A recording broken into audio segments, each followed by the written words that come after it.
This series of videos I'd like to help you with the different sorts of questions you may have for paper 1 and paper 2. So the way the IB questions are written is they're actually recurrent themes, and one of these themes is questions about stakeholders, and typically this question might be something like explain why it can be hard to achieve stakeholder agreement over the management of X. So it could be over the management of a water resource, it could be over the management of poverty, it could be over the management of an urban area or transportation. So within that, there are a number of things that you can specifically look at. So if you look at the grade sheet, you will see that they will talk about geographical themes and concepts. So some geographical themes and concepts that may or may not be relevant to your particular question would include the concept of stakeholder engagement. You might also want to talk about sustainability. Scale, location, and time frame are also important, but also a systems approach. So these are geographical themes and concepts that you could list maybe in the introduction, or select those that you think are most relevant. So we go on to think about why often we have disagreement between different stakeholders. So probably the easiest one to understand is that there are conflicting aims and objectives when you are working with any project or working to conserve any resource. So a simple example here is that clearly that there is going to be a conflict between, for example, large-scale agriculture and conservationists. So think carefully about the different people that use that resource, or the different people that will be affected by the policy, and they will have a range of aims and objectives, and there'll be conflicts between those different aims and objectives.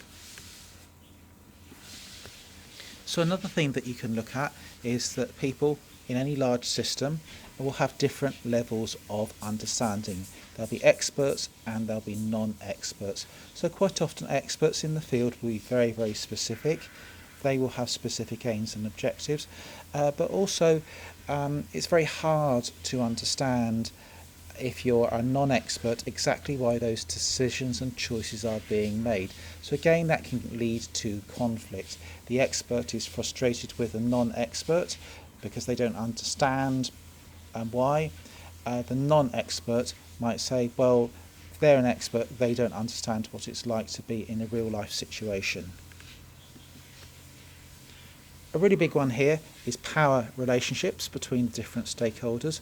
As soon as you have unequal power relationships, you're going to have the potential for conflict. So power can come in the form of political power, social power, or economic power. And most often we find that those disagreements are most intense. We have a disproportionate imbalance between power between the different stakeholders.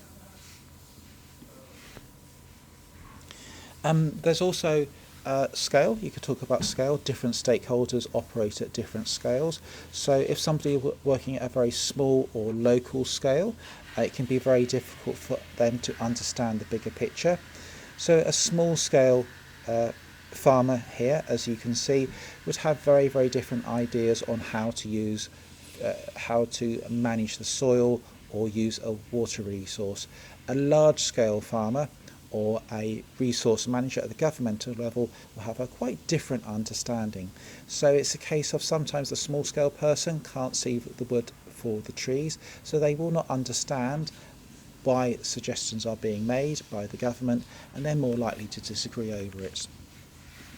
And finally, the last one you can think about here is long-term versus short-term. Again, that's related to scale. Particularly poor or disenfranchised or politically weak people will often have sometimes a short-term view of what's going on. Their priorities would be getting food on the table. Their priorities would be growing crops for the next 6 months. So that short-term view of the world can lead to conflicts.